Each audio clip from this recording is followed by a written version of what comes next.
wanna know how I got these scars? You mean being bullied and being rejected from society? You ever dance with the devil in the pale moonlight? You mean dancing down the stairs like an idiot?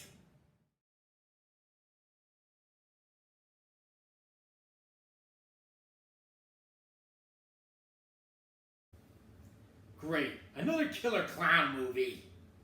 This time directed by Todd Phillips, focuses in on the Dark Knight's main arch nemesis, Joker. Joker's been in quite a few movies over the years.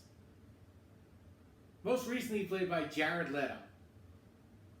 And let me say that was probably the worst interpretation. Now Joaquin Phoenix gets his attempt at it. And let me tell you right off the bat, he's actually pretty damn good at it. I'm not kidding you. It's probably one of the best interpretations of the Joker I've ever seen. I mean, this is basically an origin story. Focuses on a guy named Arthur.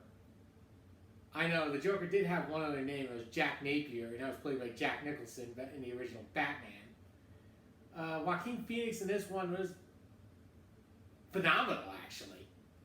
This is probably the second best interpretation of the Joker after Heath Ledger's Dark Knight. And this is really good. The cast around it, like Francis Conroy, Robert De Niro, who plays a talk show host, and even Brett Cullen, who plays Thomas Wayne. They're all excellent, but this film was basically always going to be around one guy, the Joker, and Joaquin Phoenix's performance. And he was excellent. Now let me break down some other things. Todd Phillips, as I said, is a comedic director and writer. Almost, if you look at his IMDb, it's all comedies. And this one is devoid of any comedy. And reality, it's probably the best thing about this film.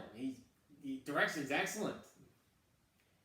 If you never read a comic book in your life, this is the comic book film you probably could watch with absolute enjoyment, even if you hate it. I mean, the only thing really out of a comic book is the setting, Gotham, which for all intents and purposes is 1970s New York here. You can literally have never known who Batman was and easily could follow this film.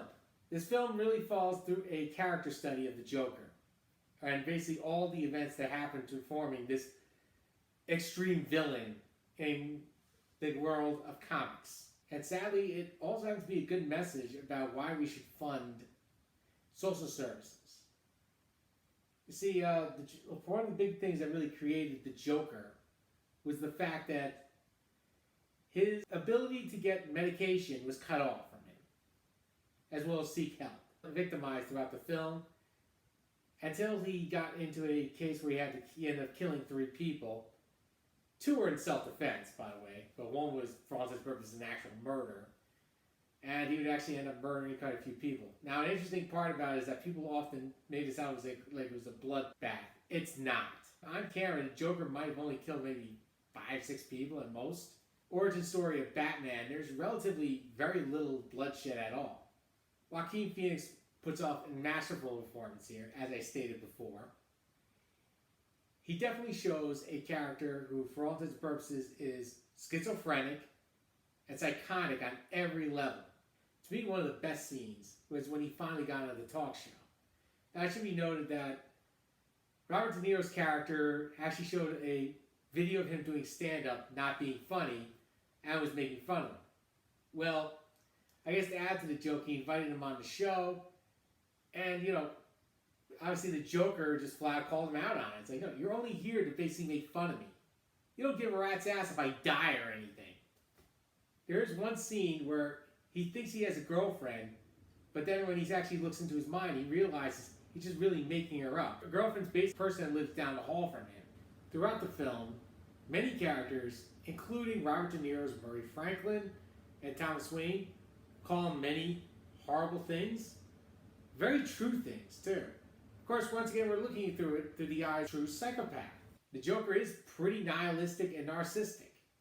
For all those purposes, he leeches on to society. Now, I guess I'm going to have to go down to the actual grade of this film. Todd Phillips basically made a masterpiece here. This is probably one of the best comic book movies of the decade. And I can say that with very much a straight face. This might be one of the best films of the year. It's a brilliant character study. I guess I'm going to have to go down to the grade.